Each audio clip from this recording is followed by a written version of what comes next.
What you will say to those around the world that harbor misconceptions about your country? I would tell them to travel there once. The problem I've seen mostly is that people have not seen Afghanistan. They get their information filtered. They get them from other sources, and most of this information is not true. Is Afghanistan dangerous to visit? I'll be very honest with you. These days, yes. Because of this one last month, unfortunately, we have an increase in violence. It started, but generally, no. In the last 20 years, it was shown on media that this is very dangerous. It was not. A lot of people were going, and there are so many beautiful places that you could visit and you could enjoy. Except this 1 month and a half, it become a little bit, the violence has increased.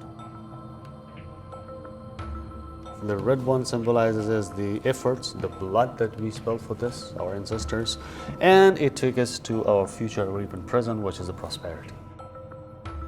Could you please share with us some cultural artifacts that you have right now here at hand? One, we have stones, or precious and semi-precious stones. One of them, which is very famous in China, is lapis lazuli. This white one, we call it roham. This is mainly from my homeland, from Helmand. Then we have carpets. This is another of our handicrafts, a very famous one across the world, especially here in China as well. Traditionally, we used to have red carpet, something like your color. But nowadays, with this computer designs, we have these new carpets, so with colorful designs, and you can see some of them here. This is called Ioana clothes. I'll take this one down so you can see the hand work here. This is also would be handmade. This is not sure if it's handmade or machine made, but normally the handmade is very expensive, and they do it, and women do it. And it is also traditionally in the west of the country and in my hometown in the south of the country, in Kandahar and Helmand. And then I have a little bit more on Buddhism. Before Islam, we were Buddhists. And the Buddhism came to China from Afghanistan, actually. And we had some of the biggest centers of learning of Buddhism in our country. This is a very typical room for us. I just made it a little bit up. We don't do it. Normally it's on the floor, because here I don't want people to just walk with their shoes on. No? So you have to take off your shoes. So it's normally on the ground. And this is a very typical thing for us. Walls will be covered with these pictures, and then people will go and you will sit there.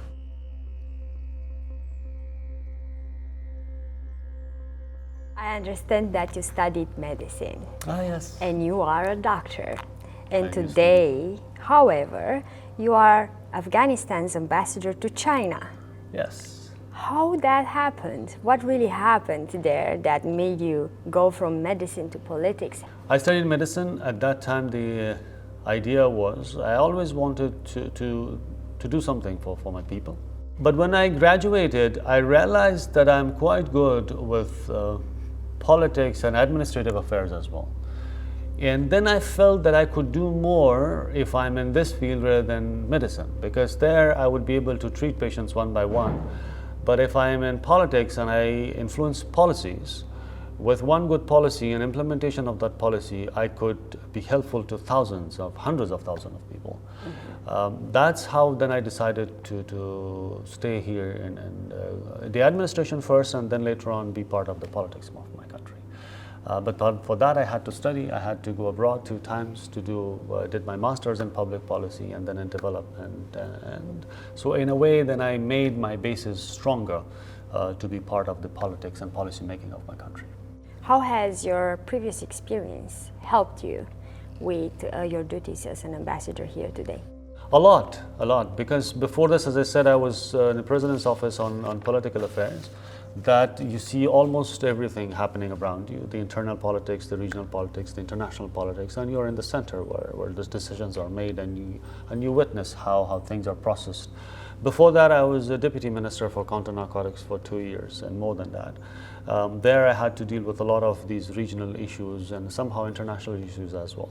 Though I was focused a lot on counter-narcotics, but still I was the deputy minister for policy and programs, so I had to deal a lot on policy level. Before that, I was as a DG for programs for Ministry of Agriculture, and then that was giving me a lot of understanding of how development works, how people are involved in their daily life. So I would say all this shaped my career and my thinking, all, and it helped me a lot when I was assigned to China as an ambassador. Any differences or similarities that you have observed between life in Afghanistan and life in China since you are here? Yes, there are many similarities. We are both Asian countries, you know, we're neighbors and we share a big history with each other. So there are similarities. The way families are here, the way people respect their elders, mother and fathers, and the way the family gatherings happen once or twice a year on different days. Definitely here it's New Year or something different, but how all the family comes together and everyone goes to their houses to meet their parents. These are a lot of the similarities that we have with them. We enjoy our family life, we stick to our families, we sit with each other. We try to find an excuse that we have these big families come together and enjoy life. So there are similarities. Yes, there are differences as well. China is now almost a developed country. Chinese women are more independent, they are more involved in their day-to-day life in the country, which unfortunately we are not yet there. China is advanced in technology as well, and it's different. Then that affects your daily life as well, and we're not yet at that level there. So yes, there are some differences as well. But overall, there are so many similarities between these two countries.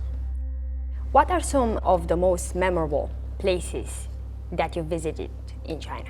Harbin, for example, I visited. It's a lovely place. I liked it. You like snow? Don't tell me you've been there during winter. No, it was winter. Oh. It was winter. It was very cold. It was in minus, and I experienced it. It was good. It was good. It was good. I went to Inner Mongolia. I really liked the vast areas and land there, and I spent very a couple beautiful, of days. Very beautiful there. The cities I visited, Shenzhen, for example, or Shanghai. I like those places. Recently, I went to Ruijin and to Nanchang for a different purpose, for a conference on traditional Chinese medicine. But then I had a chance to go to see some of these historically important places, like from where they started the Long March. In Ruijin, there's also a well where Chairman Mao helped to dig that well for people to drink clean water. How about Beijing? What do you do for fun here, and what are some of your favorite places in Beijing? You know, first thing with Beijing, it's a busy place, as I told you. But I do find time to do things. On weekends, normally I go hiking. I like the mountains around here, and I do go hiking. In addition to that, I have a small gym back here, so I do exercise. But in addition to that, I'm part of a football team here in Chaoyang, so I play football. Really? Yes.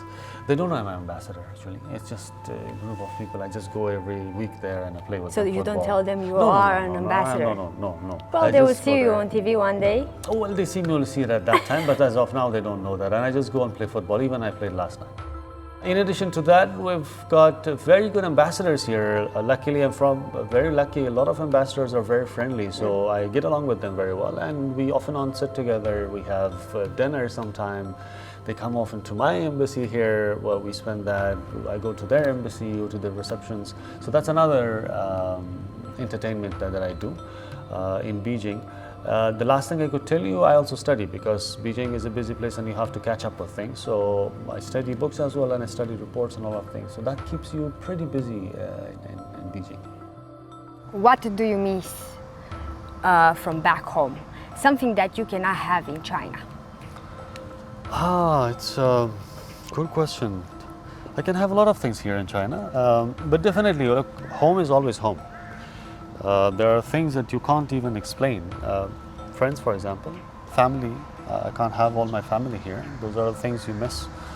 Afghanistan has a way of its own. With all its trouble it still has its own attraction. So there are things that then you cannot explain, but you miss. So I miss it. It's been a while. I haven't traveled back home since I came, almost 2 years now. Thank you so much. Thank you very much. Thank you. This is it.